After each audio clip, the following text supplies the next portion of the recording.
When I first saw the footage from Dover, it wasn't anger I felt, it was confusion. How can one of the richest countries in the world struggle to manage its borders? They come across the sea. They come hidden in lorries. Some even arrive by air, fake documents, forged identities. Britain's borders are more porous than most believe. Behind every small boat is a criminal network, calculating risk versus reward. As this investigation is published, the British government has announced a £1.5 billion border enforcement plan, promising a new US-style agency modelled on America's ICE. The target: remove 150,000 people each year, from foreign criminals to visa overstayers, a total of 750,000 by the end of the decade. Supporters call it a long overdue show of strength. Critics warn that such pledges rarely match results, especially while small boat crossings continue, already exceeding 34,000 this year alone. So, will tougher enforcement break the smuggling networks, or simply push them further underground? Can Britain ever truly control its borders? He left his home in Eritrea 6 months ago. His village was small, no jobs, no safety, and constant fear of arrest. First came Sudan, then Libya. In Libya, he was kept in a warehouse with 200 others. They were beaten, robbed, some disappeared. After paying a smuggler $2,000, everything his family had, he was taken to the coast. The boat was meant for 20. They packed 53. No GPS, no food, and no guarantee they'd survive the night. Somewhere between Tunisia and Lampedusa, the engine failed. The waves rose. One man jumped overboard, praying he'd drift to land. When rescue came, it wasn't to safety, it was detention. Then, a long road north through France, and finally, a small boat to Dover. But in this journey, between smugglers, gangs, and governments, who's really in control of the crime? Those who survive the sea face a new journey, one that continues on land, across the borders of Europe. The long road. They call it the Balkan route. From Afghanistan to Iran, from Turkey to Serbia, migrants cross 10 borders before reaching northern France. There are smugglers, fake taxis, and hidden trucks. In some cases, men pay €500 to climb under a lorry bound for Calais.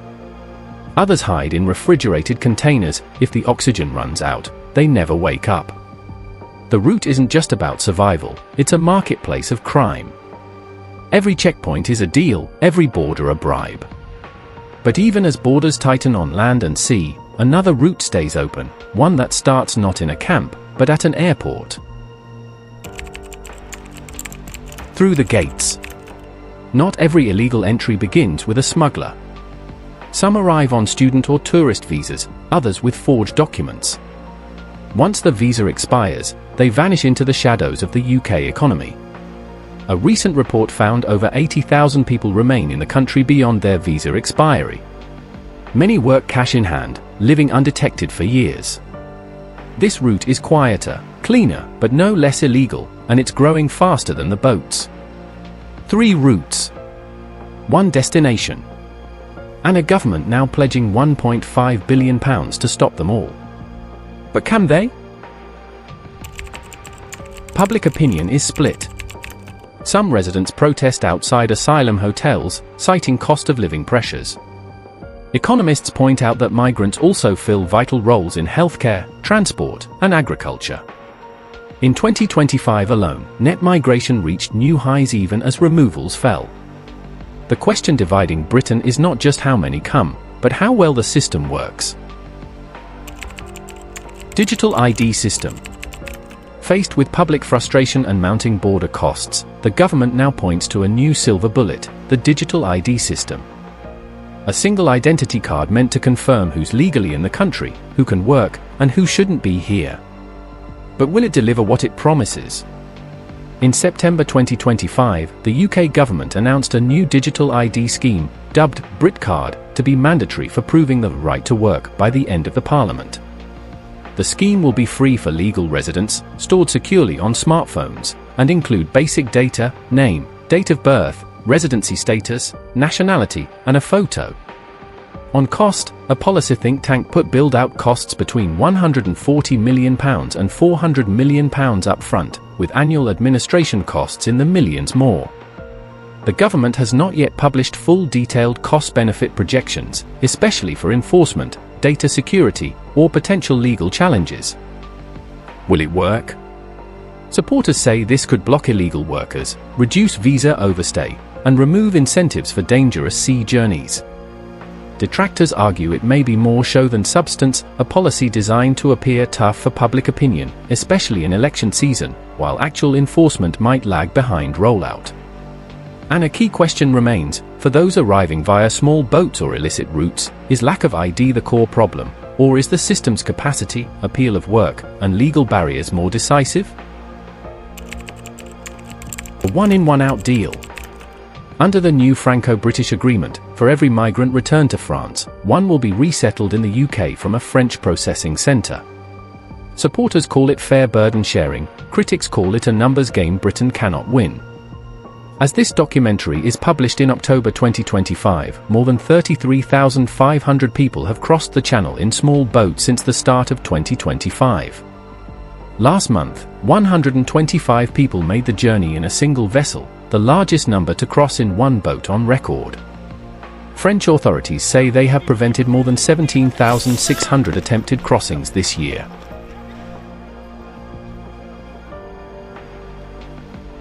UK has managed to deport 19 migrants to France in a chartered plane since the start of one-in one-out deal.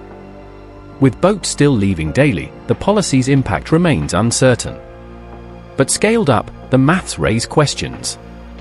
If Britain removes 1 million people to France over several years, and France in turn resettles 1 million to Britain, the overall flow is neutral at best. Add to that the continued small boat arrivals that the policy does not automatically stop, and the UK could still see a net increase. The routes, the politics, the promises, in the end, it's a question of control. Is Britain really turning the tide, or just managing the waves? Real smugglers. Enforcement in the UK has seen some major cases, but many argue punishments do not match the scale of the crime. Take Ahmed Ramadan Mohammed Ebid, 42, from Isleworth.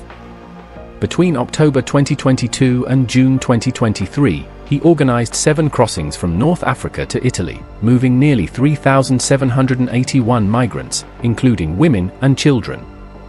The operation generated over £12.3 million. He was sentenced in May 2025 to 25 years in prison by Southwark Crown Court. Then there are statistics under the Nationality and Borders Act 2022. Written statements show that enforcement teams have arrested over 1,000 people under offences stemming from that act, more than 750 charged, over 540 convicted, and cumulatively over 460 years of prison time handed out. Among those convicted are small boat pilots, over 190 arrested, more than 160 charged, and over 110 convicted, with around 75 years of sentences in total. But the scale of punishment still feels small compared to the profit and risk involved. An operation like Ebid's generated over £12 million. Smugglers charge thousands per person, often using social media to advertise crossings for over £3,200 each. Taxpayer costs are also steep. Increased enforcement, surveillance operations, rescue operations at sea, plus legal proceedings and detention all add up, although exact total cost per smuggling prosecution rarely appears in public breakdowns.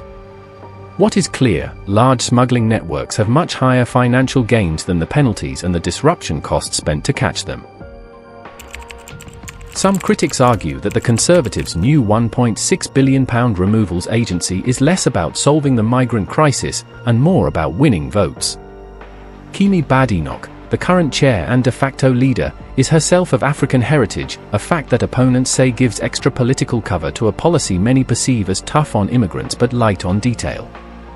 Observers ask, how realistic is it to deport 150,000 people a year when legal appeals, human rights obligations, and international law constrain such actions? Is this more spectacle than substance? As we go through the data, the policy promises are bold, but the delivery, critics warn, may be partial, inconsistent, and embroiled in legal challenges. So the question remains, will this be a transformative shift, or a campaign promise waiting for the next election? What would you do if you were in charge of immigration? Please consider subscribing and pressing the bell icon to stay up to date with the latest cases. This is True Crime Uncovered UK. Until next time, stay safe, stay aware and keep asking, why?